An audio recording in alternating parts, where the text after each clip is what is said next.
Racing Network for the Mark Rebilas Grand National Series. We are going to have to crown a champion tonight, boys, and possibly a race winner.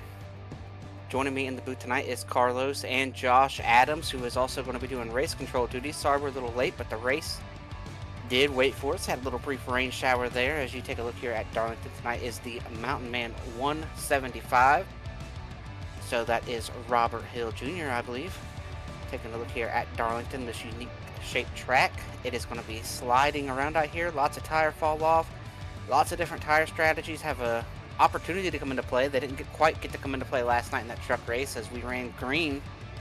I'm going to say from flag to flag. I know we had a caution there when we got to third gear on the front stretch, but after that we ran a full race green there last night. So if we do that again tonight, we won't have a whole lot of different tire strategies, but if we do get some cautions in the right time, we will see those strategies. Josh, what are you looking to see tonight, and what do you think we're going to see tonight? I'll be looking to see if they can keep it green and see who's able to be comers and goers. You know, that's what the championship guys deserve, to be able to settle this the right way and not settle it in catastrophe at the end under caution. Yeah, and tonight's a straight up Lake Norman versus Pro Edge title bout. We're going to have two guys on the Pro Edge side with Tate Lytle and Matthew Weeks. And we will have two from the Lake Norman side with Tyler Fody and Ethan Stanley. So it should be a great race. This is going to be, you know, I've been looking forward to this race, Josh. This is the first time we're going to go to a track like this where they're going to have to run the wall with the marbles. I'm curious to see if we get any marble buildup right against the wall right there at that last 6 inches or so. And coming to pit road, I mean, we had that last night in the truck series coming to pit road with the marbles and how slick it was coming to pit road. I really like this new update that iRacing has put out. I think it could get tweaked a little bit for the better, but I've really enjoyed running on it so far and the kind of issues and differences that it brings. And you can see the track is a little bit dirty right up there by the wall. What do you think that's going to come into play at all tonight, or not? I don't think so. I think they'll be able to keep it relatively cleaned off. But I do have to make a correction. It's Ethan Burrell and Tate Lytle out of Pro Edge, not Matthew Weeks. Oh, my bad on the call out there. I'm so used to Weeks being a champion that I just gave it to him, gave him the shot. Real quick, as the green is about to come out, though, Josh, Carlos, you guys got a championship pick and a race winner? So Ethan Burrell sweep. I think it might be Ethan Stanley. I'm going to take Scott Crump to win the race and Tyler Fody to win the championship. Green is out. Matthew Weeks on the pole alongside his teammate, Ethan Burrell. And right there in third, we've got Tate Lytle, Scott Crump side by side, Tyler Fody right there, Ethan Stanley. So all four. Oh, and Seth Rawls, big slide there off of turn 2, gets it caught. Nearly had us an accident there.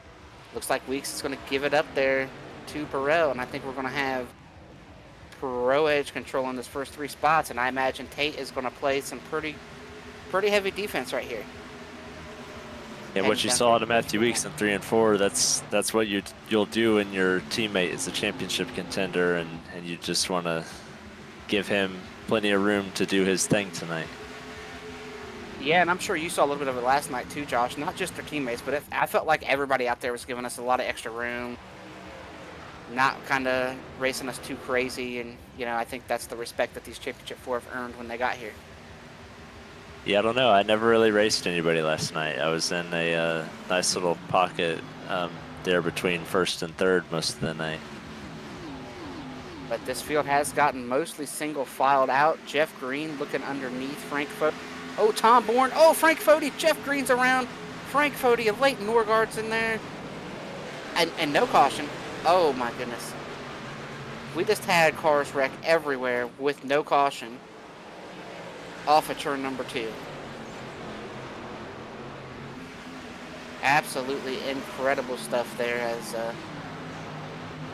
could have had a big wreck there, could have had a caution right there, and instead we've continued on. Taking a look here at Ethan Burrell with Weeks, Lytle, Crump, and Fody as the top 5. We See all these guys up front running single file. Right now, they're just trying to save their stuff, right, Josh? That's all they're trying to do right now. You got the Pro Edge guys. They're going to probably, Tate's probably going to try hard enough to keep Scott behind him, but I think everybody else is settling in and going to try to make these tires live. Oh yeah, that's definitely going to be the name of the game for the first while at a track like Darlington is making sure that you have enough for when you get to the end of the fuel run if we end up getting that far tonight. All right, guys, I got a replay. All right, there you heard from Look at the Carlos. top of the screen. We have a replay here. Now this is going to, Tom Bourne's going to get sideways in front of these guys, and then Frank's going to get into the 2. 00 gets into the back of the 12. Everybody scatters everywhere, and no caution. But some cars did pick up some damage. You see the back of that 12 machine there. Still has his championship banner on, even though he is not one of the final 4. That could just be a training pains issue. It's been giving us issues since the 6 hours in France. Now, what do you think happened to Tom right there, Josh? Yeah, I don't know. It's something that's really easy to do, especially on cold tires at Darlington. Is loose off of 2. I think he might have just tried to come off of there too sharp of a turn, maybe from the top down to the bottom on exit. Yeah, and what Josh is saying there, we run through 1 and 2 so awkward. It's a really weird corner. There's no other corner that we run that's like it. You go in low, drive up to the wall, and then you're just driving the car against the wall, and it's a pretty good little tug to bring it down the hill to exit the corner. And like Josh was saying there, you pull that tug and you pull that wheel, tug it off that wall, and sometimes that rear end will just snap.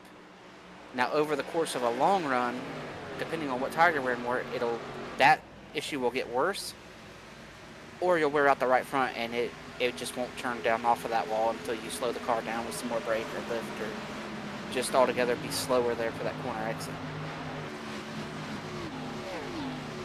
As right now, we still have our Pro Edge parade out front. Then we got the Lake Norman cars. So 1st through 6, all Pro Edge and Lake Norman. Then you get, 7th is Lake Norman as well. Justin Wadsworth, who will be competing for a championship on Wednesday. And then you get into Ryan and Frankenfield and Pop and Johnny Thomas. So a lot of this front 7 here, are you guys at all surprised by the front 7 all being from 2 different teams?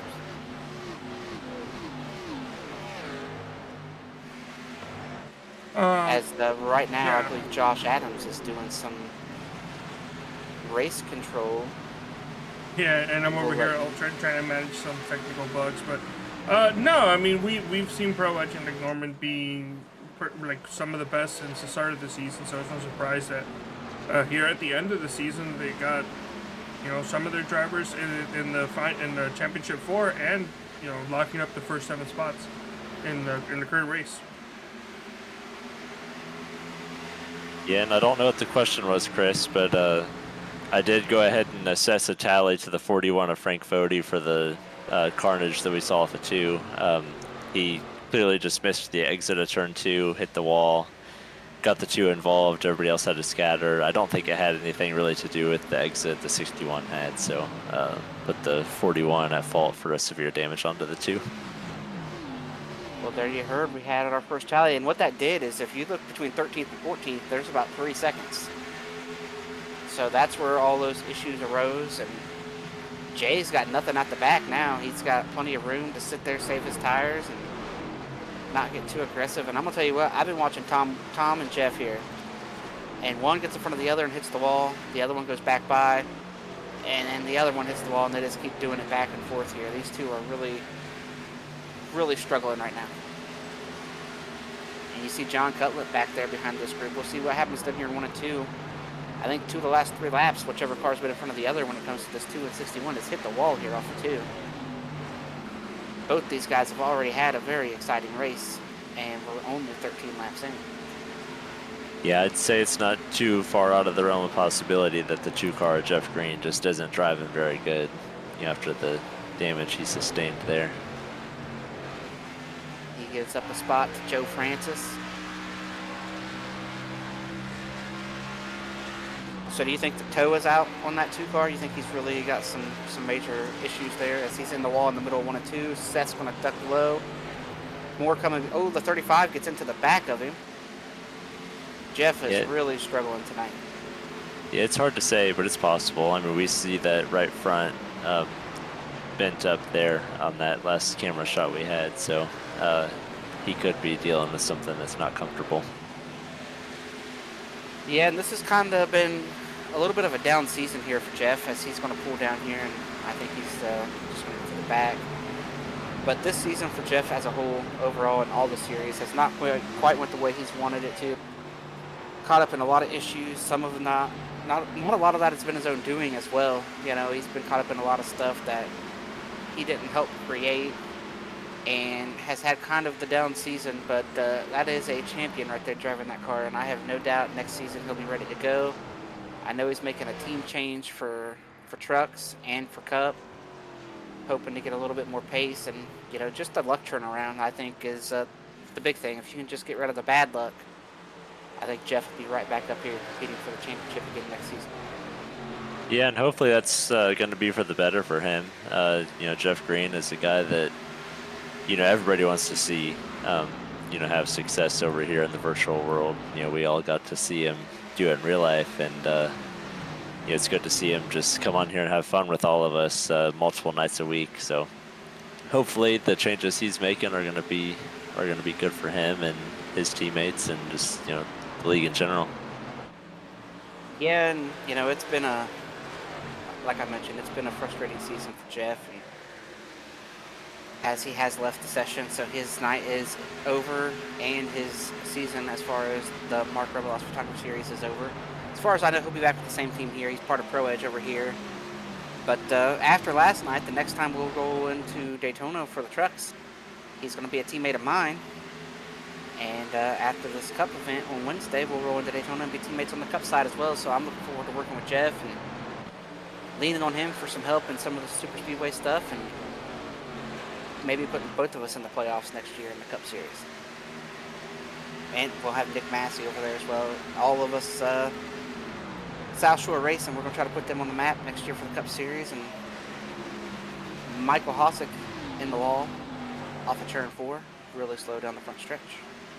Yeah, that's with as tough as this entire deal has become an elite, just to get to the championship and in any series, it's definitely gonna be a, you know, they're all 3 or 4 established drivers, like you just said, with yourself, Nick, Jeff, and anybody else. But it's a pretty tall task to get 4 new faces into the playoffs that didn't make it this season.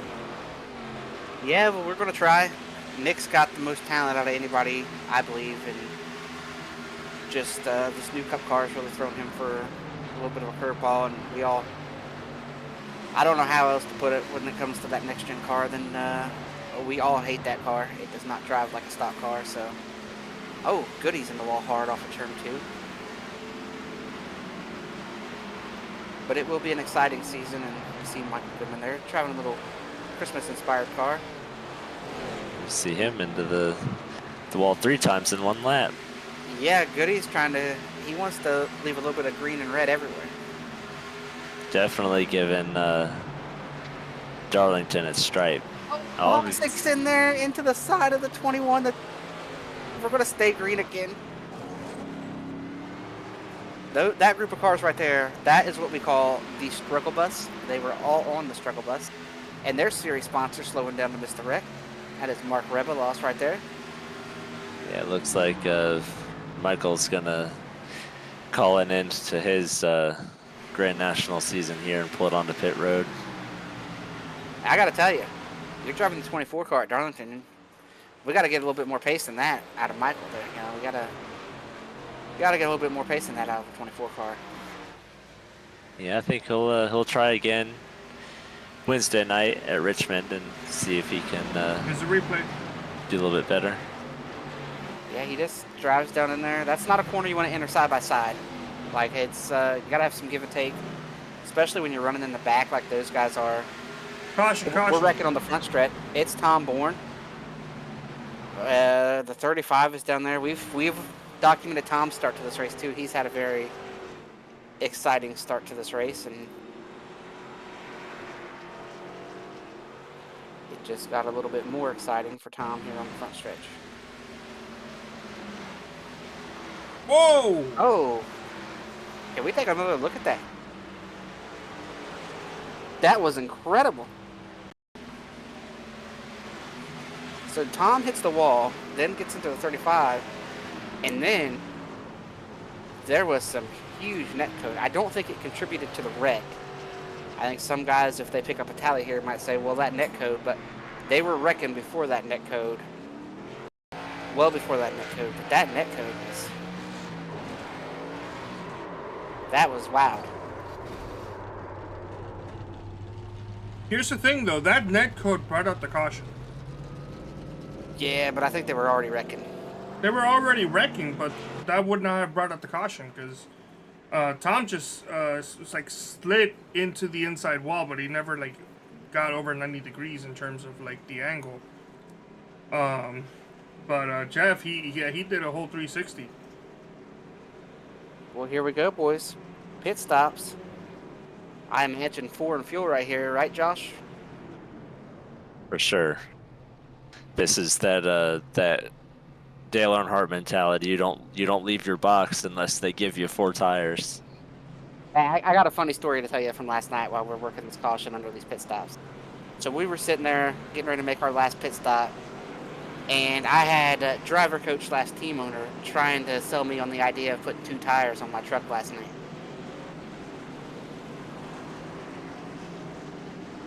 How do you think that would have fared? I don't think it would have fared very good at all, because just kind of the track position wouldn't have put you into position to capitalize on anything. Yeah, I felt like last night at Vegas we were really eating those tires up. As you see, Ethan Burrell wins the race off of pit road. We got No, Weeks. he did not. Justin Wadsworth with a 9.62 second pit stop won the race off pit road.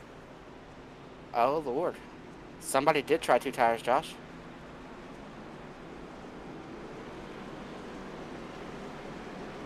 I'll tell you this. I hope Justin knows what's going to happen here when they get to turn 1.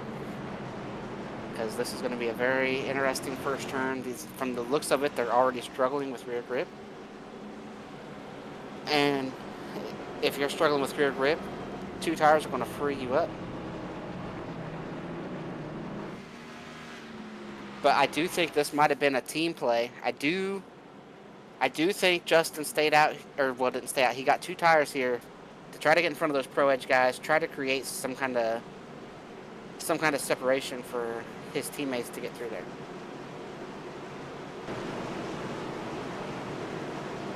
Josh, real quick here, we heard you give the tally, and I want to hear your opinion on these 2 tires on this 6 car before we get to that restart speed. Yeah, I don't think it's going to work for him. Hopefully he's able to stay straight on his launch. All right, and what about the call there under yellow? We gave the tally to the 61. Ultimately, he was wrecking before any kind of craziness happened with the catapult we saw, so just have to give him the fault for it. Here we go, green is out. The 6 gets down in here on his 2 tires. It's hooked up a little better than I thought it would be. Here comes Ethan, here comes Weeks. Pretty good exit there for the 6. Now where do you want to go? Do you maybe mirror drive a little bit if you're Justin? He goes to the bottom. Tell you what, 2 tires hooked up pretty decent. Oh, we got a spinner in the back. It's the 66. I think we're going to stay green. Here we go. The Ethan Burrell machine looking here on Justin, trying to make this pass. Justin sticks it up there pretty good. Ethan gets by. I think the 2 tires worked out pretty well for a lap, but I think now that he's lost his clean air, I think the guys behind him are just going to start taking advantage one by one. Yeah, I think what you're hoping for here is maybe do a little something, create a little jam there for those Pro Edge guys, and it just did not work. And now he's probably going to fall back further than 7th, as here comes Scott Crump underneath him.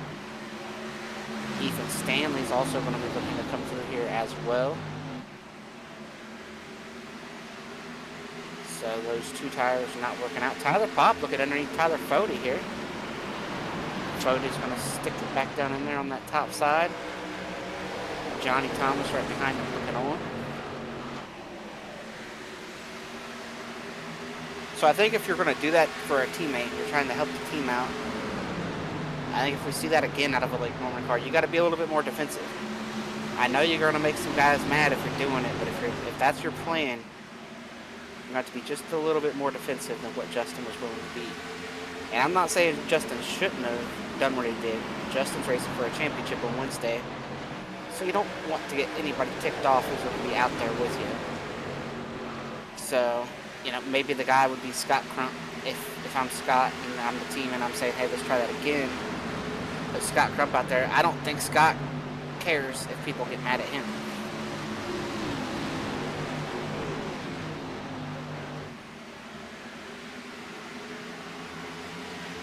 And right now it's real easy for Tate to be in third. At what point does Tate feel like he's got to move forward here and try to race and try to go win this championship? I don't think there's any. I don't think there's any urgency out of Tate Lytle right now. He's got 70 or 80 laps before he'll start sweating anything. You know, if see where he's at in comparison to any of his championship contenders. One thing we're seeing here is Ethan Stanley's taking off with a little bit more short run pace. You know, and it's well documented about the 6th car. He's still sitting there on his 2 tires in 6th. So it looked like it was going to be quite the backslide, but he has been able to find himself a home here in 6th place. Yeah, kind of did better than I thought he would. Where was he running before the caution came out? I think he was running about 7th or 8th. It wasn't too far back. So he might end up with a small net gain, very minimal, but at the very least he'll probably make an even, stay even. No loss right now at least. Well, and the question is, as these tires start to fall off, does he get a little looser than everybody else? Because there is quite the logjam behind him. He's got a teammate behind him. As Ethan Stanley looking underneath Tate. At the same time, Justin getting passed by his teammate, Tyler Fody. And we're about to see how much Fody was taking care of him, and I think it's looking like it was quite a bit. Because he's already got the 13 looking on him. Here comes Chad Frankenfield looking underneath Johnny Thomas. They head down here for turn 1. Chad using up Johnny just a little bit. Johnny's going to have the better exit off of 2. Chad gets a little slide. The 6 gets a little slide. Oh, Chad's got a problem. Chad's got a screen problem here. No caution. He disconnected.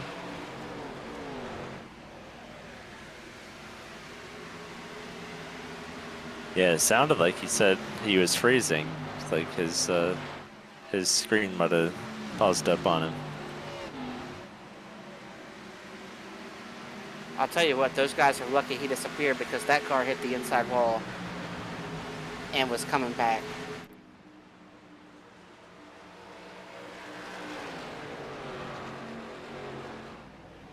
I guess That let's take a look at a quite replay. wild.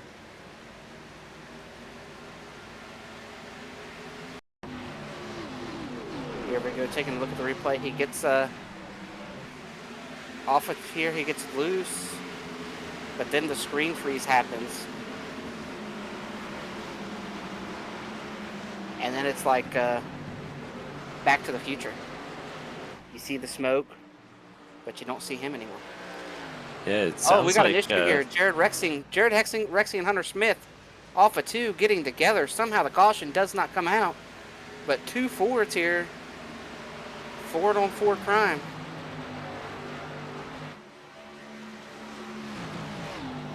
And I just heard in our game chat, Scott Crump might have lagged out too. I still see Scott. Unless he was, he might have been talking about Chad, saying how Chad was going to say that he had a top 5 car until he lagged out.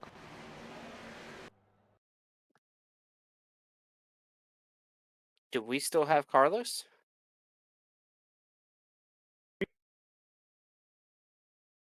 you guys hear me? Yeah, we got you, Carlos. All right. Yeah. I'm having a bit of an issue here.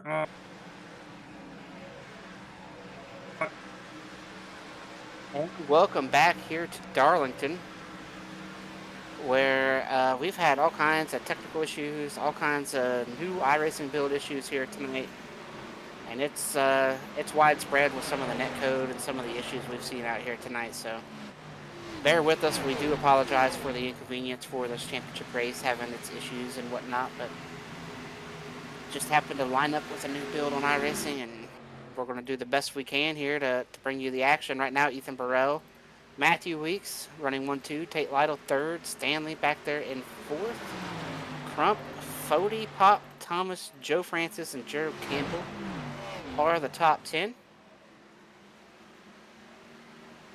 We had all kinds of things going on there right before you left us with Rexing and Hunter Smith having an issue, and we're able to get that straightened around here. No caution. Michael Goodman just bounced off the wall down here in turn number 2. Jonathan Cutlip is about to crack the top 10. He is up to 12.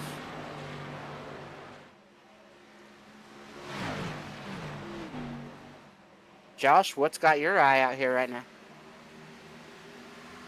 I think what I'm looking at is Ethan Burrell.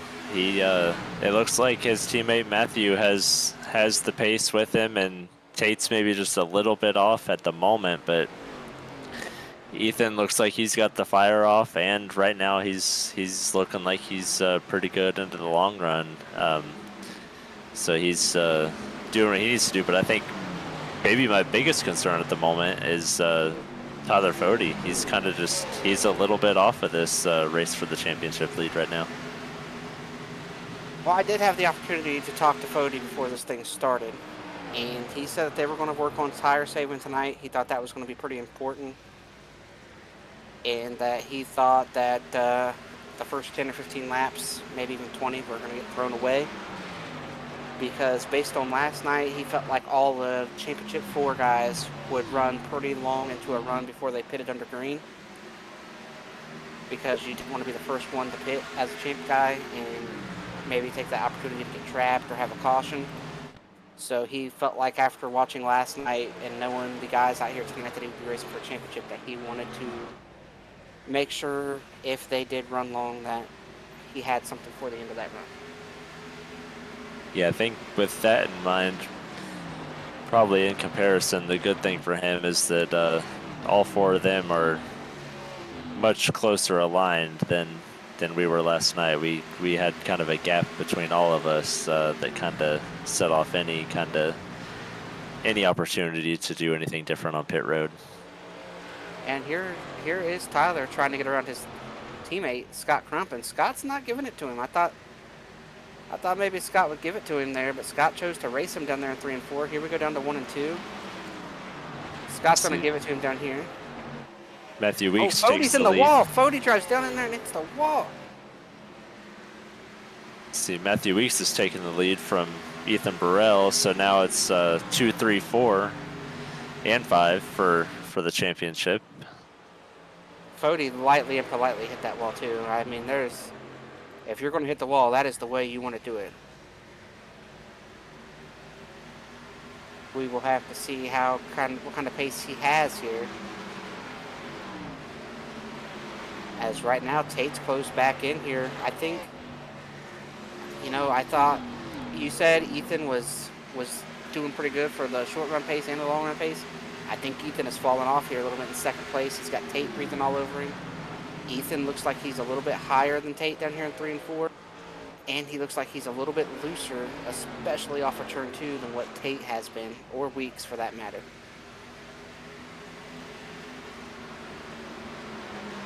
Here they go down here into turn number 1.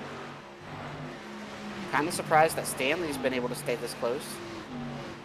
Normally we see him fall off, but he has worked on tire saving, but there's tire saving and then there's what you got to do at Darlington. And you might think you've gotten better at tire saving and pretty good at it, and then you get to Darlington and you realize, you know what, there's still a lot to improve from a tire saving standpoint.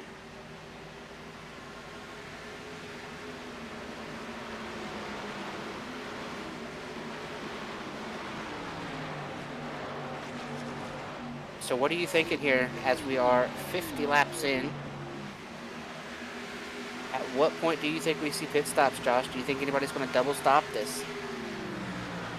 I don't know. I think we're gonna see.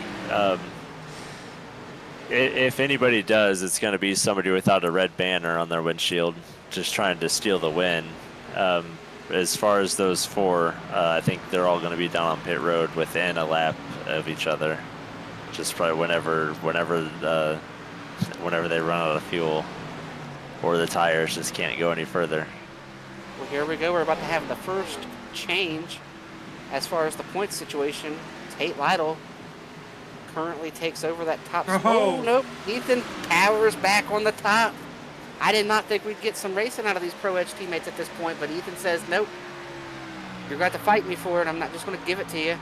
And I got to say, I love this. I want to see this battle. I want to see these guys not giving it to each other. As I say that, Ethan does give it to him down to one, so. Yeah, it's a smart move at this point, doing what Ethan just did. But if you remember, there may or may not have been just a little bit of drama between those two last week in the Cup cutoff race, and now they're racing each other here for a championship in our Grand National Series. You know what? I think Tate might be shifting. Can we ride on board with Tate and see if he's shifting down there in 3 and 4? I saw flames shoot out of both sides of that car down there that last time in 3 and 4, where we are well into a run, working on about 30 laps, and Justin Wadsworth took 2 tires, and he's back to 18th, really regretting that decision. Let's see if Tate throws it down a gear here. No. Did not, but I mean, the RPMs are low enough. He might have the broadcast on and heard me say that, and now he's not going to do it for us. But right now, I mean, do we have some lap time? Is Tyler Fody the fastest car on the track right now? He is closed up on the back of this group really fast. Oh! What is it, Carlos? What happened? How's that not a caution? Oh, I'm sorry. I forgot I had to restart it. Yeah, who am I looking at right now? Gerald Campo went around in 3 and 4. Heavy damage to him and the 12 of Lynn Norgard. Well, they are asking in the surfer how that wasn't a yellow. Wow, Ethan Burrell is really sideways down here in the middle 1 and 2, boys. He is really... Oh, Stanley's hard into the wall. Oh, that might have broke something. That might have broke something on Stanley. I think he saw blood in the water there when he saw how sideways that 37 got. And Stanley has hit the wall pretty hard.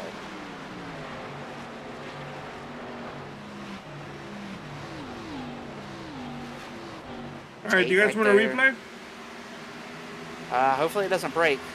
You think we're going to go for a replay? Well, I was told that there's an issue right now with SDK in the replay, so we're not going to have the graphic transition. I'm just going to quickly hard cut to the other feed, but this is still the Mark J. Rebilas photography replay. All right, here we go. So it looks like Seth trying to make a pass. Gerald says, you're not going to pass me. Oh, wow. Oh, wow, and no yellow. Wow, Josh, you might have to give a tally for that incident down there. Poor Leighton Norgard, debris everywhere. There goes his hood. That's part of something new in iRacing. Is the hood still sitting over there somewhere? Look at it bouncing around.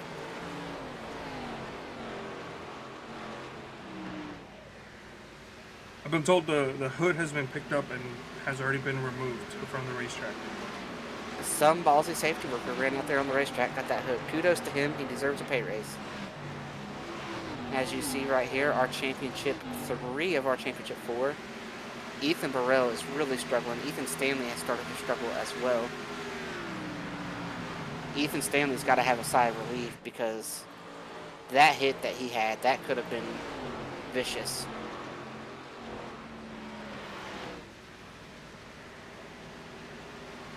And here we go. Tyler Fode going around Ethan Burrell. He's going to move into third. This is exactly what Fode said. He was going to make sure he had tires at the end of a run. And it's working out just like he wanted it to, just like he planned on it there, Josh. Josh may still be reviewing those that replay, just making sure he gets all the I's dotted and the T's crossed and everything before he submits the final penalty report. But yeah, but you mentioned earlier Ethan Stanley smacked the wall, but it doesn't seem to be affecting him too much. He's still hanging on with the rest of the guys. Yeah, he's hanging on. He's probably frustrated. Ethan gets pretty frustrated, and the one knock on Ethan is that sometimes he lets things spiral a little bit. And, you know, just got to keep your composure and realize you didn't hurt the car. You know, you might have hurt it for the rest of the run, but you didn't kill the car. You still got a championship you can go win. Right now, all you can do is lose it by, you know, compounding some more mistakes. So, but I believe Josh is back with us now. And so, Josh, you were worried about Fode. Well, now he's driven up to third. Probably has the fastest car on the racetrack at the end of this long run. Yeah, I wouldn't necessarily say I was worried about him, because you know we're smarter than that. I was a little bit surprised he was that far back. I wasn't sure, you know, how much saving he was doing, but you know, he's still got to go out there and run down the 56 to Tate Lytle, and that's easier said than done. So we'll see if he can do it. We're just about almost halfway here. Yeah, I think if you're going to double pit, right now is when you want to be on pit road. I think if you pit right now, and then you come again between lap 90 and 100, that's when you would double pit. Because I think the guys who are going to single pit are probably going to run to about 85. 80, 85 is probably what they're going to run to. So if you pit now, and you pit again about lap 100, I think this is the time to pull that strategy to double pit if you're somebody that's going to do it. And I think somebody who should think about doing it, if I'm Scott Crump, I'm jumping on that double pit strategy. I think you can win the race doing it. It would be hard for me to get Matthew Weeks on board with that double pit. You know, but like looking at Tyler Popp, John Cutlip, Johnny Thomas, all these non-playoff guys. Who's coming? Is that Johnny Thomas? That's Johnny Thomas, old JT. There we go. If we're going to double pit, let's do it. I'm on Team Johnny right here. I want it to work. What do you think, Josh? We are halfway. Yeah, we'll see. He's just hoping that it runs green long enough for it to potentially be an advantage. You know, we always, a lot of times, see these fall short because of caution. So he'll be hoping that we run green. Well, I love the call. I love being here for the win. You know, it's an easy call for Johnny to make. I think it's a fun call. It's a different call, and if it stays green, it's probably a winning call. The double pit seems to always work out. We'll see how this thing goes. Yeah, and Johnny leaves pit road. He had nothing to lose. He wasn't gonna, he wasn't gonna win the race, doing what everybody else did and just playing follow the leader. So definitely worth it. Oh, here we go. A championship 4 guy is going to do the double pit. That shocks me just a little bit. You've been hyping it up so much. Another pro to this strategy that you haven't mentioned. This is an old, like an OG track where it's very hard to get cautions. We've already seen 2-3 times where a caution should have come out. Here comes Ethan Burrell. Everybody's double pitting. Yes, we see that's the 2 championship contenders that seem to have fallen off faster than the others. So they probably thought that their chances were slipping away. So they had to do something different than the 56 and the 40. Now we'll see if it drags Lytle and Fode onto pit road. No, I'm team going the other way. I drag this thing out. You've probably got the fuel to. I don't know what you're able to see there, Josh, but I'm sure they've got the fuel to go to around lap 85 or 90. Drag this puppy out. Justin Wadsworth, after making that 2-tire pit call, he's screaming for some tires right now.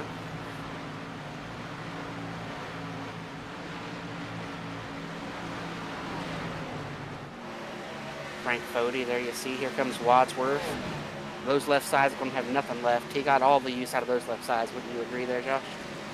Oh, definitely. He went further than he probably anticipated on that set of tires. As Johnny Thomas right now is in front of Ethan Stanley and Ethan Burrell with just a couple laps older tires. So you've seen that, you know, like it was 1 or 2 laps, and look at the gap that's, I mean, new tires, these guys are just absolutely flying right now. But I do believe there was a tally issue there, Josh, for that incident that did not bring out a caution. If you want to give us that tally. Oh yeah, the tally went to the 25 of Seth Rawls. He ran up into the left rear of the 00, and it took Gerald out of the race, and a few other guys got involved as well. So it's definitely a severe damage call assessed to the 25. As we see, Tyler Fody has closed right up to the back bumper of Tate Lytle for the lead of the championship, 2nd place on track. Yeah, and they got a Leighton on new tires coming right behind him. Really nowhere for him to go right now. He's trying to be patient with these two. He knows what's at stake. Or did they just pass him? Leighton's got some damage. They might have just passed him. Here we go, side by side. Who gives? Nobody. Fody gives. Fody knows he's taking good care of his tires. Tate gets a little sideways. Here comes a Leighton. He's going to seize that as an opportunity to try to get around Tyler Fody here on his newer tires. And there he goes. And he's going to get a 2 for 1. Best way to do it. Here comes Fody. Hey, running up high again. Fody's going to be able to drop low and try that move onto the inside. See if Tate gives this time. I don't think so. Tate didn't give last time. Why would he give this time? Definitely not. But this time Tate's out of position off of 2. Side by side down into 3 and 4. Yeah, that's what you love to see out of the 2 of the best we got. It's really hard to run side by side anywhere on this track, and the entry to 1 is really hard, and the exit to 2 is probably even harder to run side by side. And they kind of did a master class that last lap, especially Tate Lytle. It's really hard to exit turn 2 up high. I'm going to put Tate over here just a little bit. Tate has become a Lake Norman driver over the last 6 or 8 races in the Truck Series, racing with us in our Discord, helping us out, you know, telling us what he's doing, what kind of tire wear he's having. I'm going to tell you right now, it has been a big help to me and to the rest of the team as well. You know, I'm going to tell. I don't think I won that race at Charlotte to get into the Championship 4 without Tate's input. And having Tyler Fody there is a big help, but Tyler's not on the racetrack, and Tate was, to be able to give you that live feel and that live of what he thinks and what he's going to be doing. And so these two have become kind of corporate partners here in the Truck Series, so I expect to see nothing but clean racing from these two and a lot of respect. Yeah, and as we see here, the onboard Scott Crump, he's pulled right up to this championship battle. Look to his left. Here goes John. Yeah, Johnny looks like Superman out there on his fresh tires. He'll be behind these two by the time we get to turn 3. It's a pretty aggressive move on the championship 2 right there by Johnny Thomas on the exit of 2. It put Tate in a tough spot, and that's really gonna help Tyler Fody here. Tyler slides up, nothing Tate can do. Scott's working underneath him. As telling you, I really like the pit call that Johnny made. Yeah, that's a position that maybe Tate might be a little bit frustrated, but you know, as fast as Johnny is coming, there was really nothing he could have done differently right there. And here come the 2 Ethans, and I think that surprised Tate a little bit there.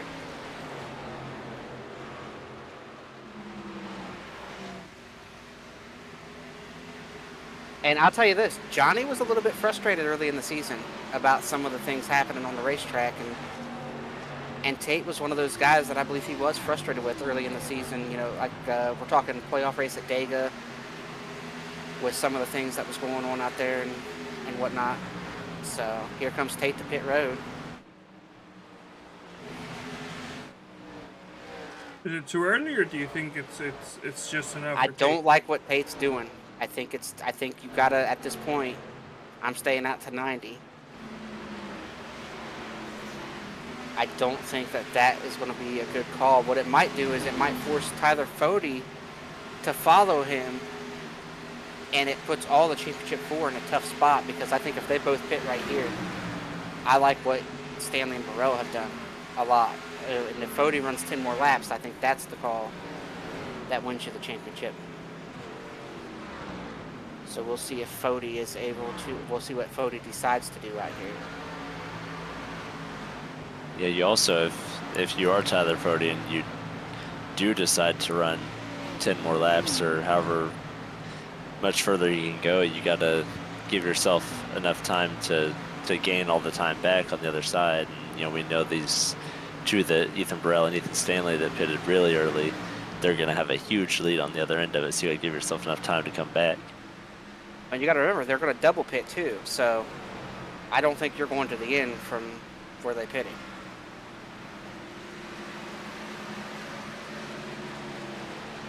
Because right now, Weeks, Fody, Crump, Cutlet, Trey Holmes, Racinas, Tommy Ryan, Johnny Thomas is driven back up into 8th here on his double pit strategy. Ethan Stanley, Ethan Burrell back on the lead lap as well at this point. I think Tate has put himself into a spot where he needs a caution to come out at the perfect spot.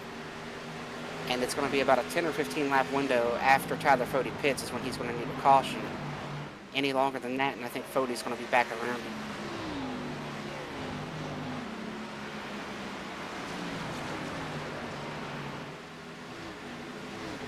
Right now, Weeks is sitting out there 2 seconds over Tyler Fody. What strategy, now that they're all out here, and we know Fody's running long, the other two are probably double pitting, and Tate's right in the middle, which one do you like as Cutlet comes to pit road? I don't know. I think I like probably the position that, I would say probably the position that Tyler Fody is in. We know that he's got the offense on Tate. Just when he decides to pit, he's gonna be faster the rest of the race, and he should have enough time. So I think I'd rather have the speed at the end than not. I love the call that Johnny made. That's a great call there, and we know he's going to double pit, and he's got both Ethans coming up here right behind him. He probably won't be able to put up too much of a fight, but it's taken them so long to get here that if he can be the first one to pit road by a couple laps again, we might be talking about him having a shot to win this thing later.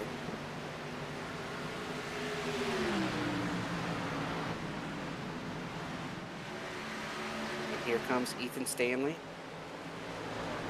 Looking underneath Johnny Thomas. Makes the pass. Here comes Ethan Burrell. Going to try to come through there with him. You got Dave Carpenter back there, who is a lap down compared to these guys. Tate Lytle is just now going into 1.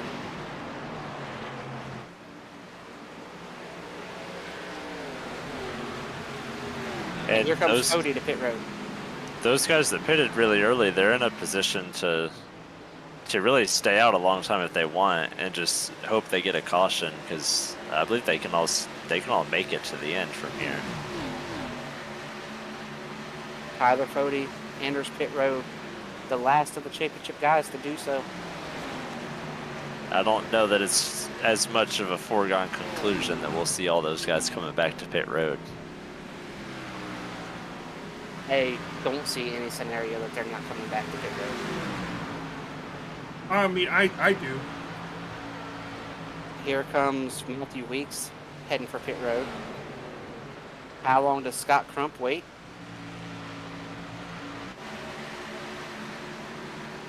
Tate Lytle goes by Tyler Fody right now on the racetrack into turn 1. Here comes Fody leaving his pit box. I like the offense from Fody here. I like the long run kind of do what they're not. And now we wait on Scott Crump. I believe Scott is the last guy to pit.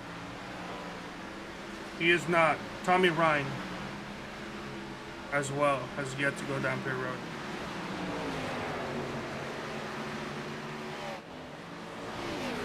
So there you heard, Tommy Ryan still yet to come. Matthew Weeks blending off of pit road.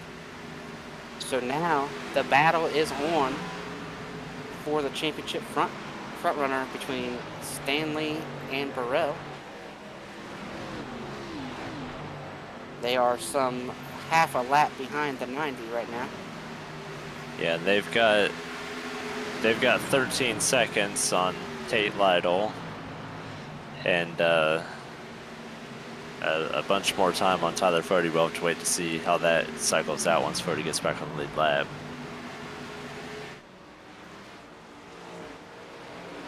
They're running about a second a lap faster than Scott Crump.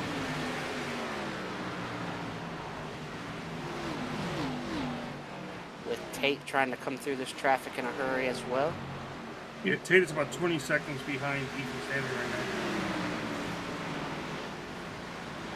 David Carpenter's all over the back of Ethan Burrell. Excuse me, did I say Tate? I meant to say Tyler. Yeah, Tate is about... Yes.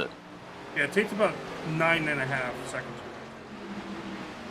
And Yeah, Fody, Tate- you saw it right there. Fody's in front of Weeks after that pit stop. He pitted one lap before Weeks, and he got out there in front of Weeks. Tyler Fody jumped Matthew Weeks. Yeah, so Tate will have, 38 laps Oh, Scott Crump! to try and gain about 9 seconds at this point, and then Tyler Fody has to gain about 19 seconds and 38 laps, so we'll see if he can do it. I think if there's not a caution, I'm hitching my wagon to Tyler Fody. All right, here's what happened to Scott Crump. This might just be coming to pit road. We'll see. Yeah, he's trying to come to pit road. The track's real dirty. We got that new marble system. Just locks it down, makes the cone. Whew. Oh, and he hits the wall. I think he That's just spun an it the wrong insult to way. injury. Yeah, that's an unfortunate set of circumstances there.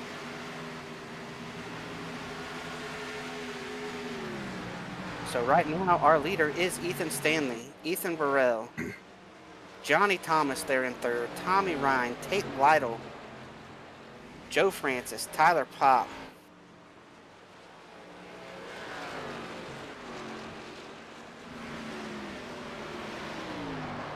I'm gonna put on the screen on the tower here the last lap times I'll be updating.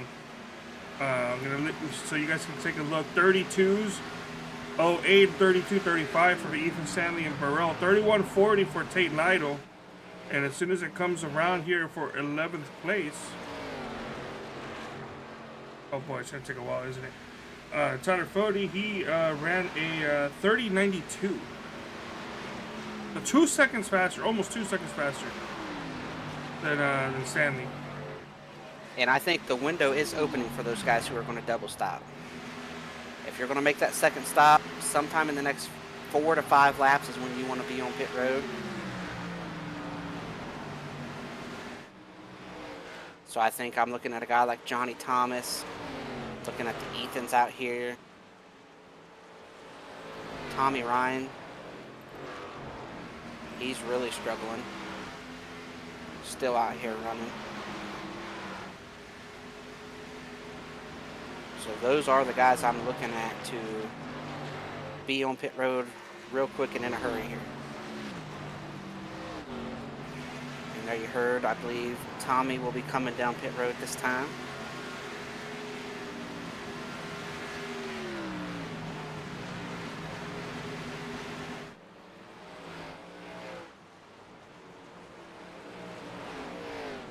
Real slick. It's real tough down there. We gets the job done. Mission accomplished.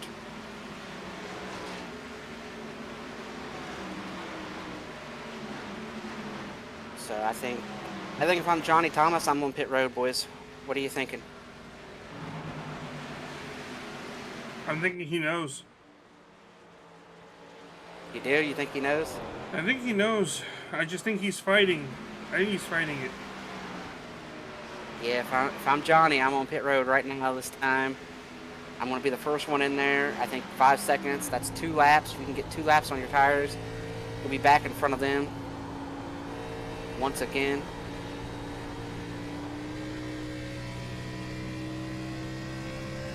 Tell you what, there's a big log jam over here right in front of Tyler Fody.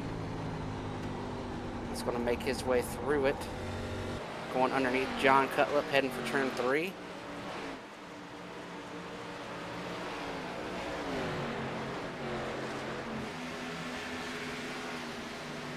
Sets his sights on Tyler Pop out there in front of him. Right now, the Ethan and Ethan show has got Tate closing in pretty quick. How much of a fight will they have? Will they be able to put up when Tate gets there? As Fody now going around Pop.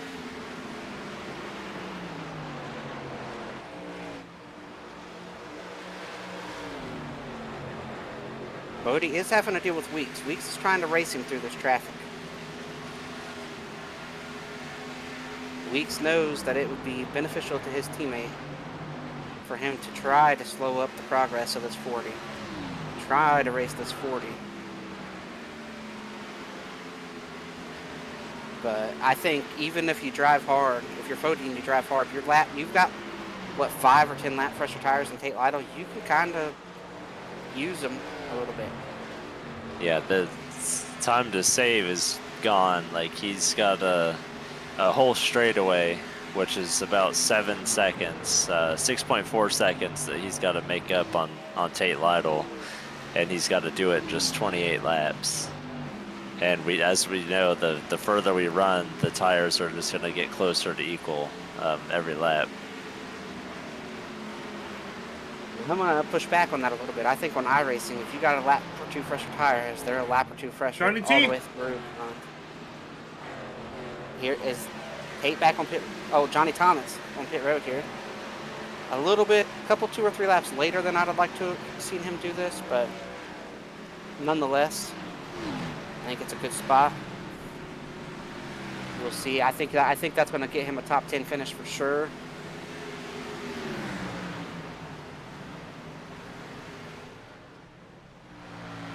As right now, Fody driving up onto the back of Joe Francis here.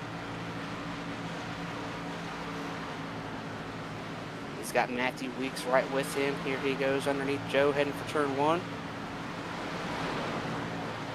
Joe's going to try to race him, and it's going to cost Fody the spot. Fody's going to do the crossover. I don't think it was as much Joe trying to race him as it was Fody just saying that that's my spot and you need to give it to me. He really dove it in there hard and tried to slide job up and didn't have a clear shot at all. Yeah, I just think as a Championship 4 guy, you might expect that. You know, you got that guy from so far back, you might have expected him to lift. But nonetheless, they survived. They've gotten through it. As right now, Stanley has a 1 second lead over Burrell. 2 seconds to Tate. Then you get into Weeks, seeing Fody. Taking a look here at Trey with the 66 as well. I'll tell you one thing, they're both obviously still clearly faster than Tate Lytle, but a little bit of dirty air maybe isn't, that's dirty air on Tyler Fody for the rest of the race, and that's maybe not what he wanted to see. Frank looks like he is pulling over. Going to let Weeks go and Tyler go. Frank might be coming to pit road. Maybe not. Maybe so. I don't know. I don't know if Frank knew. As Tate right now works underneath Ethan Burrell with just 24 laps to go.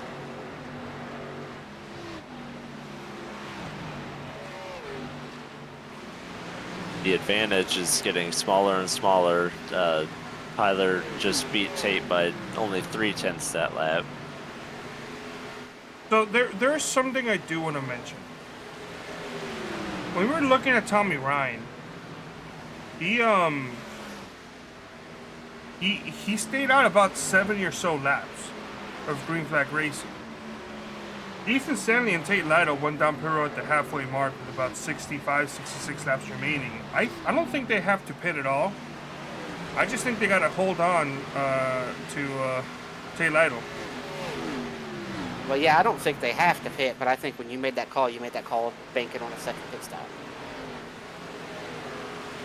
Well, I mean, with 20 they're laps... going to finish 3rd and 4th in the championship. I think they've decided they're going to run long and hope for a caution, but they're both going to be passed by Tate and Tyler Fode here pretty soon. Well, yeah, Burrell has already been passed, but I don't know if Stanley's going to... Because we only have 20 or so laps remaining, 22. Is that enough time to get back up there? I don't think so. Oh, look at Johnny. Yeah, Johnny's going to drive back onto the lead lap and inside the top 10, no issue. Well, yeah, back into the top 10, but back into the front? If you were Ethan Stanley? I don't think that's going to happen. Yeah, I think, you can get back into the top 10. Yeah, we're seeing it play out. Maybe those guys that did try it came a little bit late, but the way we're seeing it play out, it doesn't appear like it was ever going to be a winning strategy unless you were already at the front, potentially. But it will be interesting to see how this all shakes out. Right now, Stanley leading over Tate, but that might be about to change. We're about to see if Stanley can put up a fight. Now, Stanley's also got to know that Tyler is coming, so he is probably going to fight as hard as he can and keep Tate back there as long as he can. Oh, in the wall. Ooh, in the wall. I think Tate might have hit the wall a little bit too. Yeah, both of them did for sure. Tate drives right up to the back of him. These two had a little bit of contact last week. Tate's all over the back of him, nearly into him. Oh, they do make contact. That's exactly what Tyler Fode wanted to see. That basically does the job for him. Yeah, and that was, I don't know, from that view, it did not look like Stanley did anything wrong. It looked like Tate was just all over his left rear. Here they go, down for turn number 3. They both drive it down in there pretty far, pretty hard. Stanley not going to give it up. And there's Tate squeezing him again. Yeah, Stanley got loose really late off the corner and came down, and Tate got really loose off the corner. Oh, they got contact. And here comes Scott Crump on his new tires. Oh, no. Stanley's in the fence again. And while all this is going on, Fode is passing Burrell right now. Guys, I think that there's enough of a difference here in terms of the tires stalling out, I should say. They're close enough where I think Stanley can hang on by just staying to the outside and running that very aggressive outside line. I don't know if it's going to be enough for Fode, but I don't think Lido can get past cleanly.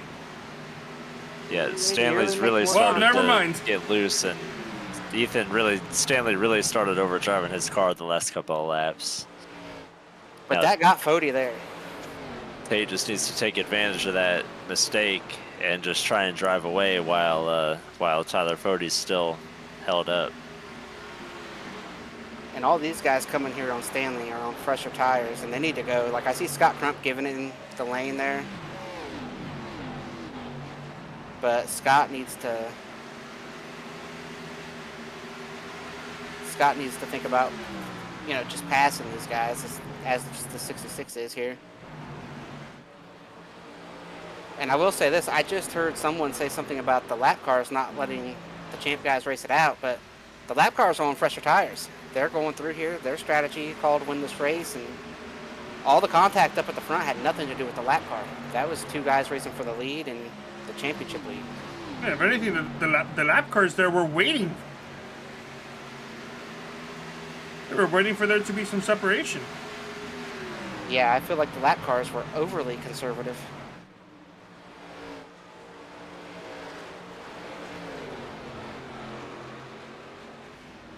And Johnny worked his way through. We talked about how easy that they might have just made that on Tyler Fode, but Tate's able to drive away, and there's 3 cars that in between them that Fode still needs to pass. I don't know if he's gonna Stanley getting loose in front of Fode, kind of giving him the spot. I think Fode had to let some guys go. Fode was really smart there coming through. I think he's running out of time though, and we know that the 11 and the 40 are on the same tires. Plenty of time. 12 laps. Yeah, we got a teammate of Tate's in between his teammate and the closest championship rival, so that's on the same tires as him. So that's going to be a hard pass for Fode to make if Weeks decides to go up there and try and pass Tate Lytle. I think at this point, if you're Weeks, you got to try to win the race. Your pace is so much faster than Tate's. Like, I don't think Weeks could afford. Like, Weeks has got to win the race. If your job here is to win, you gotta make the pass. Now, you don't want to put your teammate in a compromising position, but you're so much faster that you can't sit there. If you sit there, Fode's going to pass both of you, because if you try to sit there and then you throw a block, there he goes. Fode gets into the back of you, that's on nobody but yourself, as here goes Weeks to the lead.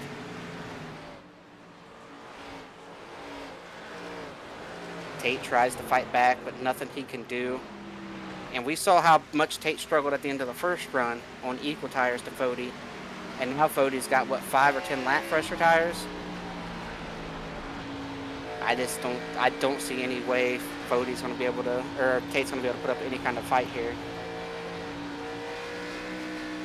And he's going to try, and he's going to try. But here we go, down to the final 10 laps. These two racing for this championship. Fode's going to get the big run off of 4. Going to drive underneath Tate. Frank gives way once again. Here comes Tyler down into turn number 1. Tate's going to fight. We saw Tate do this the first time. Ooh, Tate's around. I think he tried to turn down on Fode there a little bit.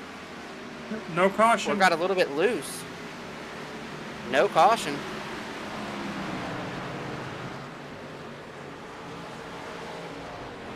I think we'll have to take another look at that and see what happened there, but I think that was just 2 guys trying to run really hard. Oh, that's a caution.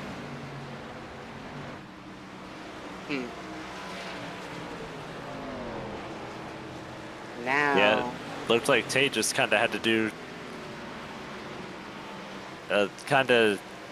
They're both racing for the championship, and he's trying to get the best exit off of turn 2, turning down, and obviously Fode's not going to give him an inch.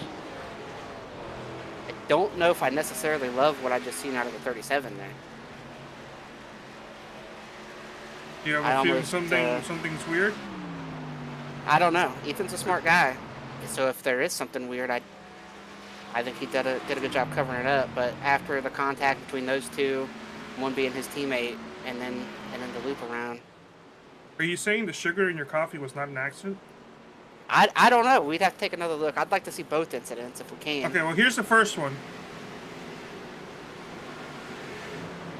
So this is 2 guys running hard down here into 1. They get down here. Fode gives him plenty of room. Tate gives him enough room right there at that point. Now you're in the middle of the corner. Everybody, see nothing here. Tate's almost clear. Like, I almost wonder if Tate thought he was going to drive clear. They come off of here, and it looks like Tate's just going to turn down like he's not there. Or maybe Tate gets a little bit loose, slight contact. Tate does a great job hanging on to it. He really did do a fantastic job of not spinning out and keeping that car straight.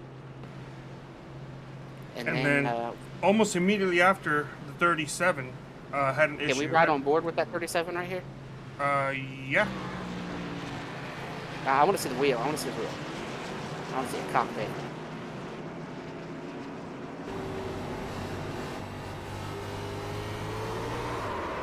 No, the car gets loose. Yeah. It got loose, but I don't see a whole lot of trying to save that car either. Yeah, we haven't. We've seen a couple of guys. Oh, listen. Let's just say I'm glad I'm not race control. I don't have to deal with the stress of that. Yeah, we've seen a couple of guys get loose off of corners, and they do more of a. It's later on into the straightaway, and usually you end up into the wall. That was a pretty quick spin. All right, one Yeah, to green. and not seeing the input back to the right. That, I mean, I don't know. I don't know if there's enough there to make a ruling on. If there's enough there for it to be looked at, but. Something to note is that while we were looking at the replays, everyone went down pit road as expected. Matthew Weeks came out first, Tyler Fode second, Tate Lytle third, Ethan Stanley fourth, Trey Holmes fifth. Ethan Burrell still in this; he's 10th. So unlikely, but I mean these top three guys in the championship, they're right next to each other. Anything happens, and Ethan Burrell might come out of this a winner.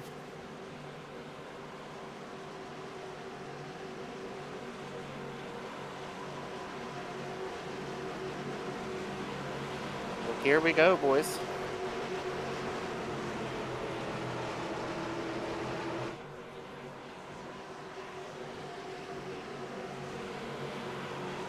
Weeks is going to be the leader on the top. Fode's the leader on the bottom. Let's see how this shakes out. Green flag is in the air. A great start for the top. That's going to put Tate out in front of the championship 4. They're going to try to bring Trey along as well. They cannot do it. Trey's going to be... Oh, Tate's having a big issue here off of turn 2. Stanley's being aggressive here. I think that damage is hurting Tate. I think that damage is really hurting Tate here. I think he is struggling out in front of these guys. Here goes Stanley. Tate tries to drive him down. They make contact. Who's going to give into turn 1? Nobody. Here they come off of 2. The battle is on for the championship. Nearly more contact. Here comes Fode, 3 wide with his teammate. Oh, Tate's around again and up into the wall. I think that damage was really hurting Tate. I think he entered there top of 3 wide. He might not have known they were 3 wide. Fode backed out at the very last second to not send it 3 wide, and at that point Stanley had to give him the room. And Tate's in the wall again down here. Matthew Weeks just ran the fastest lap of the race. All this happening well behind Matthew Weeks as the battle for the championship has came down to the 2 Lake Norman cars. The winner of this race looks like it to be Matthew Weeks, barring any other issue. Oh, Tate is just 2 laps to go. Yeah, I tell you, Chris, I don't think Tate Lytle's going to be. I know they were 3 wide, but I don't think he's going to be too happy with the way the 91 raced him that time down into 3. Yeah, I don't know. We'll have to look at it again. I didn't see anything malicious there from the initial shot. It looked like just racing, but one thing that has happened here is that spin by Ethan Burrell has taken his teammate and himself out of a shot to win this championship, and Tate had a fighting shot until that happened. White flag on the season. Matthew Weeks out front. Ethan Stanley currently second. What does Fode have here to make a last dash effort into turn number 3? It's not a big braking zone, so there's not much he can do. They're going to come off of turn 4. Matthew Weeks is going to win the race. Ethan Stanley wins the championship. Tyler Fode third. Cutlet, Trey Holmes, Tyler Pop, Justin Wadsworth recovers to 7th. Ethan Burrell 8th. Tommy Ryan, Jesse Racines there in 10th. Johnny Thomas there in 11th. Joe Francis, Corey Abbott, Tate Lytle, and Jay Knorr in 15th. And we're seeing Tate here. I don't know if he's coming up here to congratulate Stanley or to... Yep. That's displeasure. Yeah, in my opinion, it's warranted. They were racing hard, but Stanley went down into that corner and drove Tate. Didn't give him any room to turn into the corner. Can Carlos give us the replay? Yeah, I actually could. You'll just have to give me a bit.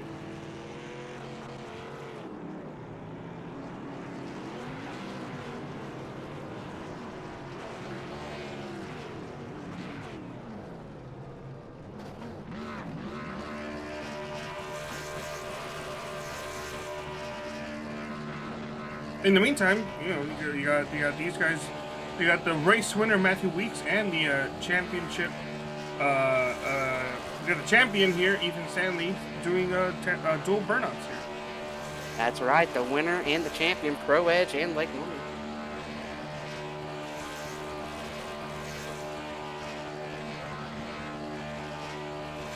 All right, let's go ahead and pull up the replay. Hopefully this doesn't break. And if it does, it doesn't matter because we're already at the end of the race.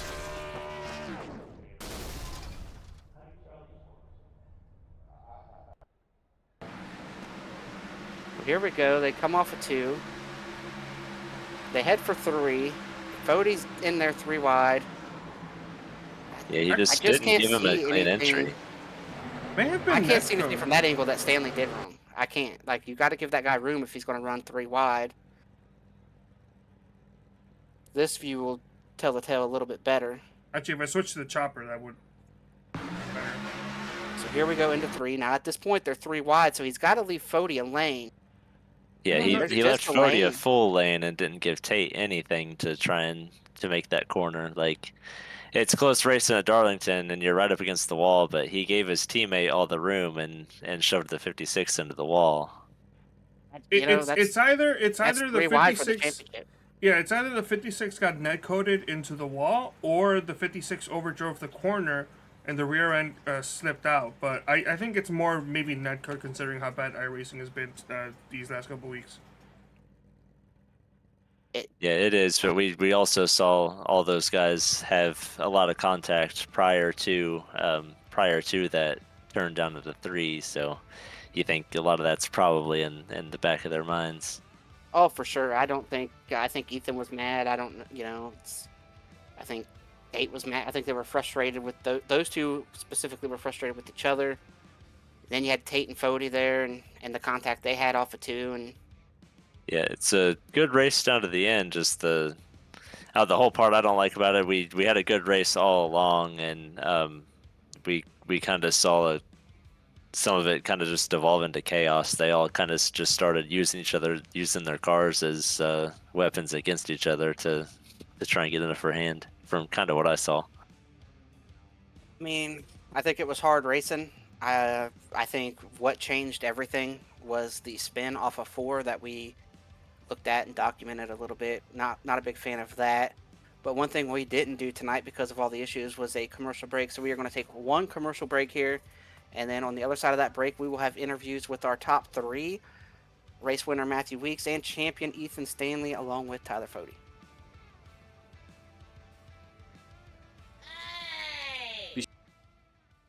3 years of sellout crowds, 3 years of edge-of-your-seat action, 3 years of jaw-dropping finishes. Worldwide Technology Raceway has rocked the world of NASCAR, and now NASCAR is giving us another reason to celebrate. The 2025 NASCAR Cup Series Championship Playoffs are coming Sunday, September 7th, 2025.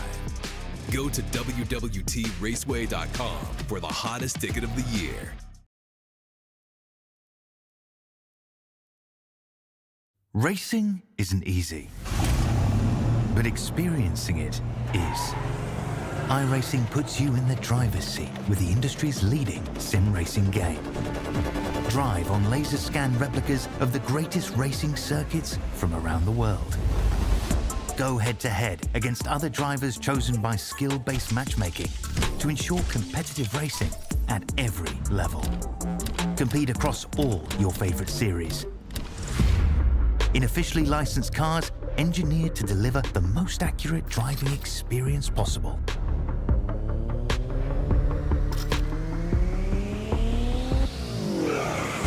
Join a race or host your own with players from across the globe. Race against the computer or in a league with friends. Feel the thrill behind the wheel.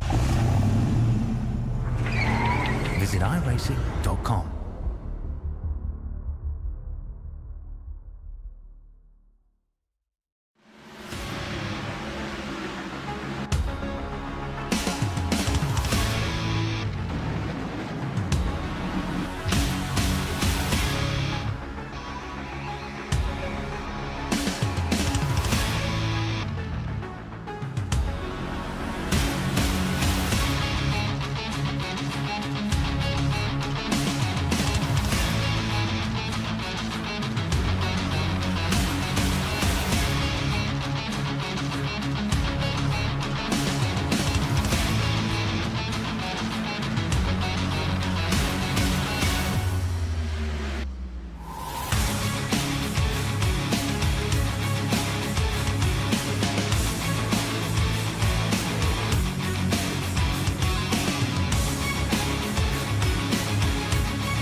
Since 2010, race fans have had one burning question.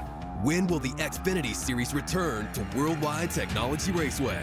You asked, NASCAR delivered. On Saturday, September 6, 2025, the magic is back. The track that launched the legendary careers of Harvick, Busch, Keselowski, Edwards, and Earnhardt Jr. is now ready to write that next chapter. We're going to introduce you to a new crop of future champions and Hall of Famers. And in the process, we'll create more of the greatest moments in racing history. NASCAR Weekend 2025, the NASCAR Cup Series Championship Playoffs, the Confluence Music Festival, and now 250 miles of the NASCAR Xfinity Series. 2 incredible races, 1 challenging track, a 3-day party of epic proportions. Go to www.raceway.com and lock in your weekend racing and camping packages for as little as $20 down. All right, welcome back, race fans. Before we go ahead and start up with the final interviews, including your champion, we got some more businesses. We got to get ourselves paid. We got to get Chad the big bucks, Chad and Dave the big bucks here by go ahead and giving our sponsor here for tonight. We want to thank the Mountain Man for sponsoring tonight's race, the Mountain Man 175. Also, thank you to our premier sponsors, starting with Blue Egg Marketing. Rev up your business with Blue Egg, your marketing pit crew. Turbocharge your lead generation with experienced drivers that can navigate the competitive track to connecting with your customers. With Blue Egg, you're always in the pole position, leading your brand towards victory lane. Don't spin your wheels, accelerate success with Blue Egg, fueling small businesses to win big. Thank you to Worldwide Technology Raceway. They are a motorsports racing facility in Madison, Illinois, just east of St. Louis, Missouri. It features a 1.25-mile oval that hosts the NASCAR Cup Series, the NASCAR Craftsman Truck Series, and the NTT IndyCar Series. They also have a 2-mile infield road course used by the Speed Tour Trans Am, SCCA, and the Porsche Club of America. There's also a quarter-mile NHRA-sanctioned drag strip that hosts the annual NHRA Camping World Drag Racing Series Midwest Nationals event. And finally, they have the Kartplex, a state-of-the-art karting facility. Thank you to 4D Racewear, makers of the ultimate sim racing shoes and custom apparel designed for sim racing by sim racers. 4D racing shoes are custom engineered to connect racers to the pedals in a way that no other racing shoe can, and still provide all the comfort needed for those double and triple stints. Visit 4dracewear.com. That's the letter 4. That's the number 4, the letter D, racewear.com. And check out the original racing gloves for your feet. Chris, Josh, take it away with the interviews. Yeah, thanks to all our wonderful sponsors there. But I think joining us first is going to be third place in the race, runner up in the championship, Tyler Fody. Tyler, talk to us about your race, the pit strategy, and all that, and we'll address the chaos at the end there in the second part of this interview. But just talk to us about your strategy and everything that put you in a position to win that title up until about 10 to go. Yeah, it's a shame. Basically, ran the race exactly how I wanted to. Saved the tires. Was there at the end. Yeah, was leading the final four, and then we get a wild yellow. So basically, it was in my hands up until that point. Well, all right, since we're already there, well, you know what? First, I want to ask you about making that green flag stop with the new system that we have, the marble system, and we saw Scott have a lot of problems coming to pit road there, and we saw some other guys really sliding around. Did you notice pit road being a little bit more sketchy as you tried to enter that tonight with the marbles and the on-track buildup? Not really. It was pretty standard. Well, all right. Let's talk about the elephant in the room. Talk about the battle there with Tate. You saw it with Ethan. You saw all the chaos going on, and then you got up there and you had passed Tate. Y'all had a little bit of contact, but talk to us about all that chaos that happened right there in the end of the race. Yeah, I had raced Tate pretty clean all night. No problem with that. We raced earlier on in the run before that. Passed him, and then he undercut a little bit, but wasn't too worried about it. Timing kind of worked out. I got right back to him with about 10 to go. Yeah, I wasn't really forcing anything unusual. Just was inside there through 1 and 2.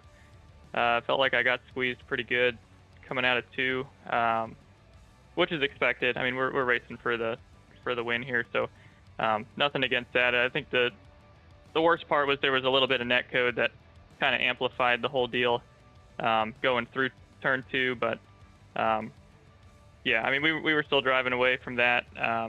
Sucks that Tate got the wall the way he did, but was pretty confident after that we had it wrapped up, and then we get a yellow from Burrell there. So a little frustrating because Burrell's easily one of the best guys on the sim, and I don't think I've ever in my life seen him lose the car by himself, but it's convenient for him after I passed Tate for the yellow to happen there, and then yeah, got Tate back in front of me for the restart, and he was checking up the lines pretty good, and Stanley slipped through there on the bottom. So pretty frustrated overall with how that played out from my point of view, but as an owner, I mean, it's cool to see the team still collected in the end there after all that. So yeah, just overall frustrated. And one final question here for you before we let you do some shout outs. Did you think Tate had some damage there that was hurting him? We thought Tate's car was pretty hurt there on that last run there, that last 3 or 4 lap run, and kind of you got stuck behind him and Stanley didn't. Is that what that was? Do you think he was hurt pretty good there? Yeah, I mean, no one thought Tate had a shot, even with equal tires. I mean, the whole back end was busted up. He went through 1 and 2 there, and it was about wrecking. So I didn't really have any kind of worry about being able to get back by Tate. It was just keeping Stanley back, and yeah, just through 1 and 2 there, he kind of slipped underneath, and wasn't going to squeeze him too hard being a teammate, and then I kind of just got boxed in behind Tate, which let Stanley get through there. Well, all right, Tyler, before we let you jump out of here, any sponsors you want to thank, shout out you want to give, and let me be the first to congratulate you on 2nd place in the points, 3rd place in the race, and the Owners' Championship as well. Yeah, just the guys there at Lake Norman. It's the fourth straight season with bringing home the Monday night title, so that's really cool. Stanley's gone back-to-back, which is the first time I think that's happened in this series. So yeah, super happy with the team. They've been delivering all year long, so looking forward to racing with those guys again next season. And then shout out to JD Designs and Jonathan Cutlip for painting all of our schemes here, and then you guys for putting on the broadcast. All right, Tyler, congrats on the season. Congrats on the run tonight, and we can't wait to see you again next season and maybe even before that with some special events coming up here and whatnot. So we'll let you jump out of here and prepare for next season. Yeah, man. Take it easy. All right, joining Josh Adams in Victory Lane is Matthew Weeks. Josh, take it away. Matthew, it's Josh up here in the booth. You got me? Yeah, man, I got you. Cool. We saw you run a pretty fantastic race. Unfortunately, you weren't racing for big titles tonight, but you did something you've been chasing for a while in Elite and finally won a race at Darlington. So take us through your night and how that feels to win at probably one of your favorite tracks. I knew going into practice, like I had confidence. Like even before the season started, knowing this race was the championship race, is like if I just get there, I'm gonna be a problem. Because like you said, this is my favorite place. I love this track. I've come close a lot, and we were good. Qualified on pole. I figured I would have been like second or third, and I was surprised we hit that 4. And then I took it easy behind Ethan because I didn't want to like put him in a bad spot. I wanted to get him, see if we could pull away a little bit, and then pass him, and then let him deal with everyone. And we had an early caution, and then that second run, I even was easier, and I just waited and waited. And then once I felt comfortable to take the lead, I just took the lead, and I felt like I just checked out after that, and we were good. And then had the green flag stop, and Fody got in front of me because he pitted a lap in front of me, and I was just like, as long as I get in front of him, I was like, I'm gonna just go. And so that was my main goal. And then we had that late caution, and I told everyone in the playoff guys, I was like, I'm going to race for this win. I was like, so if y'all want to race me hard and put me in a bad spot, I'm sorry, but you got more to lose than me tonight, and I'm winning tonight. So luckily we did that, and I'm hyped. Like it's my favorite track. I'm finally glad to finally win here in Elite. Oh yeah, I was looking. You had 8 career top 5s, basically all within the last 2.5 seasons or something at Darlington. So definitely a lot of consistency here. But we saw the race for the championship kind of devolve into chaos after that caution came out, and we saw some guys racing really aggressive for the title, and you were able to be ahead of it. So are you glad you were able to get the front row run on that restart and just kind of drive away from them? Yeah, I was glad to get right there. I'm glad I kept the lead off pit road, and I knew if I had a good jump, I could stay in front of him. I messed up where I didn't fill the car up, so it was a little bit tighter than I wanted it to be, but it was still good enough. And I wish I made it here in the playoffs, dude. That's the only thing that's gonna hurt. But to walk off the season like this, to carry the momentum to next season, and this is probably my best Xfinity season yet. With 3 wins, and I should have probably had 4 or 5. I felt like from Otegi and North Wilkesboro when I got wrecked with the net code. So this is my best season so far, and I want to continue that momentum into next season, and definitely Wednesday night to go try to get another Cup championship. I don't typically jump in over top of Josh here, but I just want to let you know, congrats on the win. I tried to add you to the championship 4 and make it 5 in the pre-race on the grid. I just want you to know that. I appreciate it, man. I had mistakes, the Dega one where I got caught in a wreck coming to the white flag, that pretty much killed me. And I think if I did make it, when we got to Phoenix, my wheel turned off at the dog leg. It disconnected, and I got DNF there. So I probably wouldn't even made it here anyway. So just to win here, like this track, I love this track. Like I keep bringing it up, but this is the first track I ever raced on any NASCAR game back in 98, 97. And I just fell in love with this place, and it's always been my best track to race at, my favorite. And every time we come here in the lead, I always expect to try to race for the win, and usually I contend for it if I don't get caught in someone else's mess. Yeah, that you do, and it's definitely nothing bad to not make one of these 4s, because like I've said a couple of times within the last couple of weeks, just running myself for the truck championship and even just in Cup, like these things are really hard to win, and any top 4 we have is going to be really strong. So you have to almost put together a perfect season just to make it, even though we have these 3 race elimination rounds. So we know you'll be back next season and giving those guys heck to get into the Final 4 and probably win a couple more championships possibly next season. So who do you have to thank and everything for your season and your race tonight and just everything as a whole before we let you go? Shout out you guys in the booth. You guys do a great job, and I've been a pleasure to be a part of it on Sunday nights to see how everything is done. And you guys just do so much, and it's great. And I love watching the races back. Shout out to Pro Edge guys. Too bad we couldn't bring home a championship tonight, but we did bring home a race win.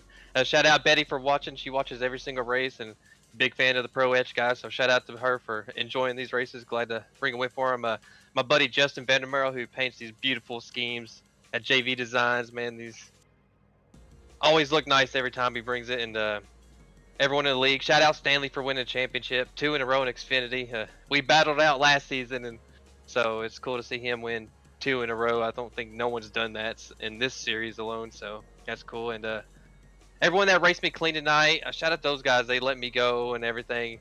All the lap cars. I was really so focused on running laps. I wasn't even queuing with the mic that much. I was just focused. So shout out to those guys for letting me go there. And yeah, man, that's about it. And all the sponsors. I always forget all the sponsors we got. There's a lot that goes in the league. So shout out to everyone that does all that for us.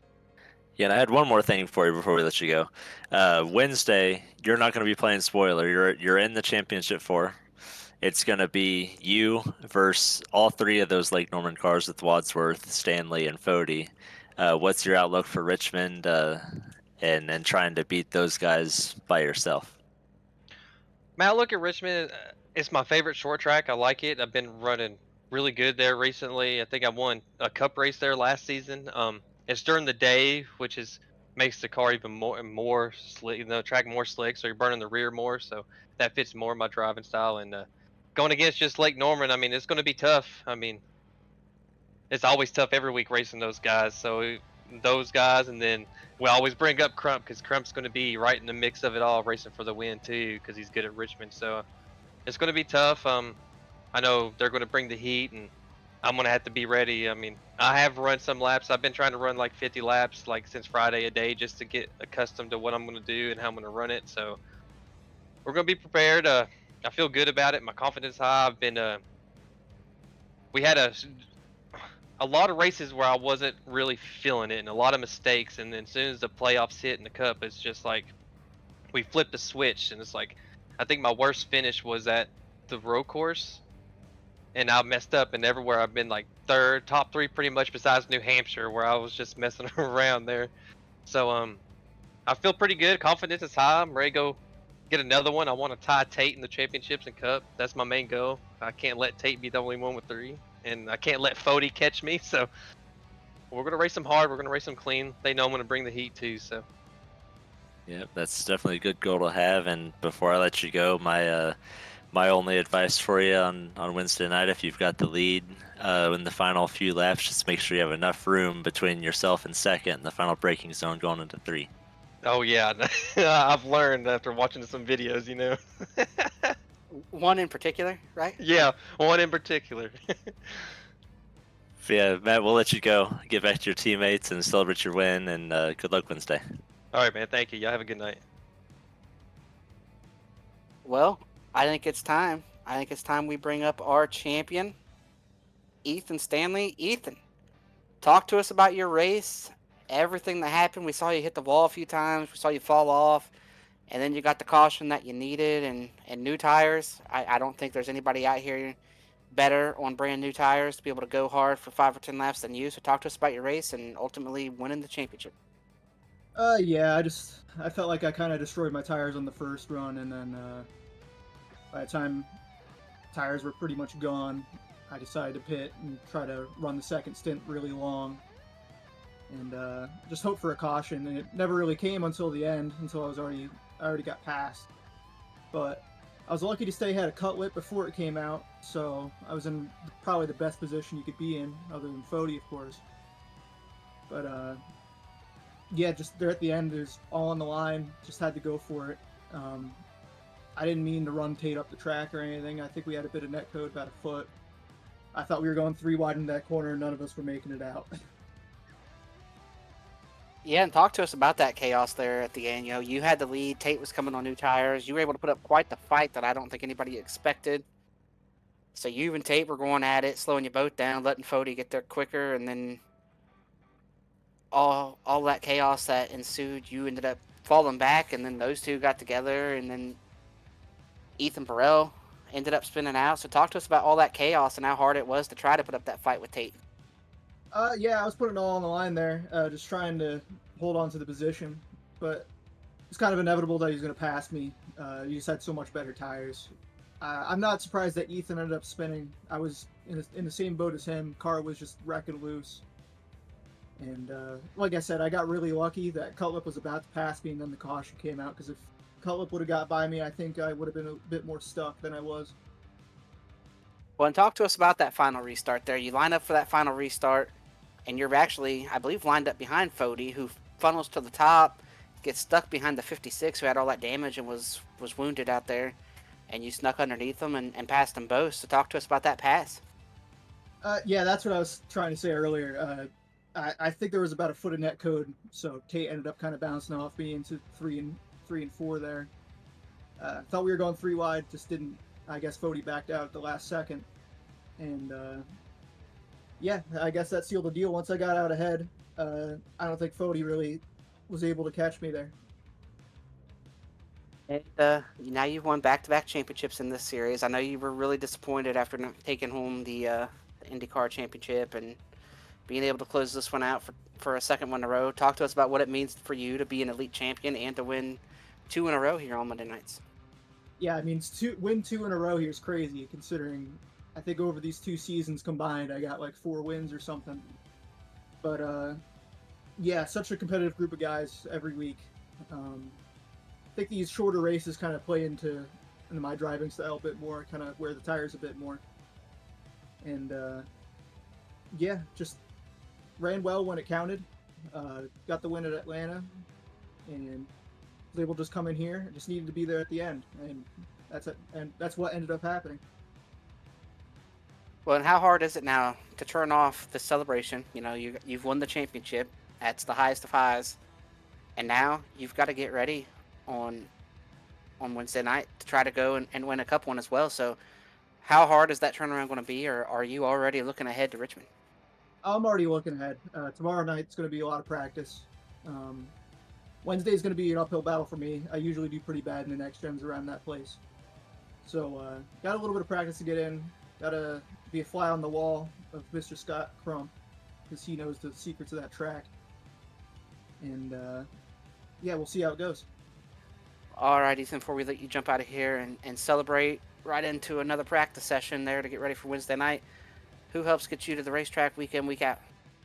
Yeah, big thanks to Blue Egg Marketing for being on the car for the past couple seasons. It's been a good string of runs, and big shout out to JD Designs for making all these beautiful paints. You guys up in the booth always putting on a great show, and guys back at Lake Norman for always being great teammates, always helpful, always able to pick up something from them, and hopefully I try to give some back. And yeah, of course, big shout out to Chad and all the admins that run this league. Well, all right, Ethan, congrats on the championship, and we can't wait to see you on the racetrack Wednesday night to try to close out the Elite B season in winning form. Yeah, thanks, guys.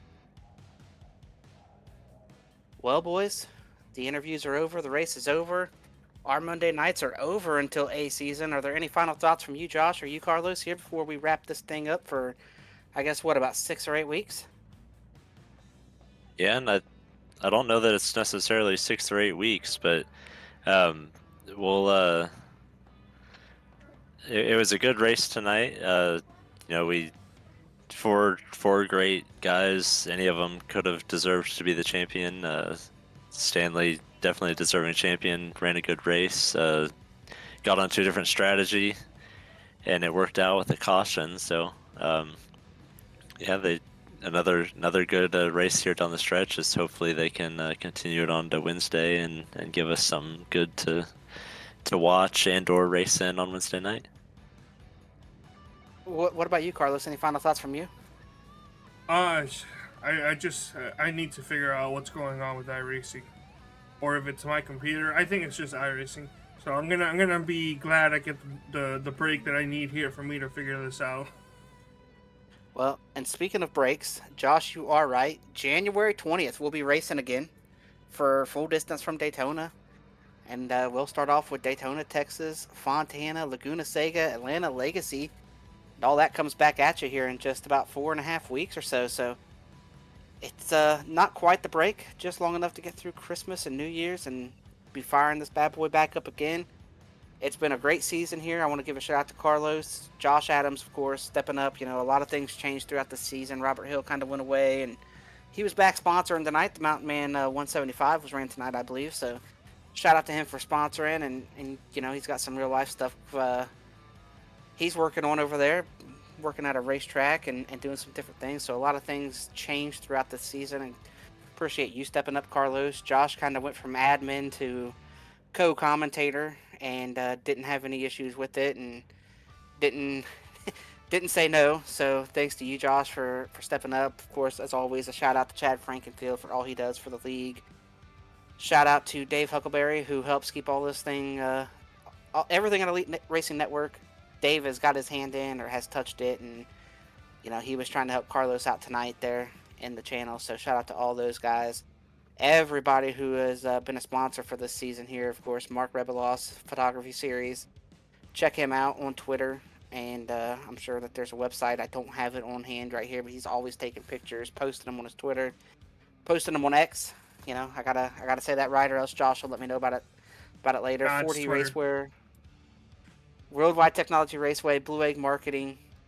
Everybody who helped us out all season long, all the sponsors that are with us and going to be continuing to be with us through next season. And if you're a sponsor that's leaving, we appreciate you being here, and I'm sure the door is always open. Cannot wait to kick this thing off again here in January 20th, so make sure you tune in with us there. But we're not done yet. Wednesday night, we'll be live from Richmond to crown a Cup champ.